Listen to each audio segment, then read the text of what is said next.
দেখো কন্ট্রাভেরিয়েন্ট টেন্সর এটা কিভাবে লিখতে হয়। সাপোজ এটা দিলাম হচ্ছে পি, এটা উপরে দিলাম। তো এটা মনে রাখার উপায় হচ্ছে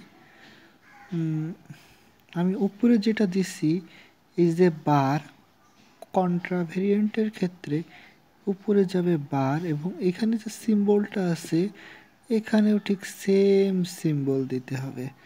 বাই এখানে আমি এর পাওয়ার এখানে যে সিম্বলটা দেব এখানে দিলাম সাপোজ কিউ, তো আমাকে এখানে দিতে হবে হচ্ছে কিউ। এটা হচ্ছে contravariant tensor. Contra VARIANT contravariant tensor TENSOR।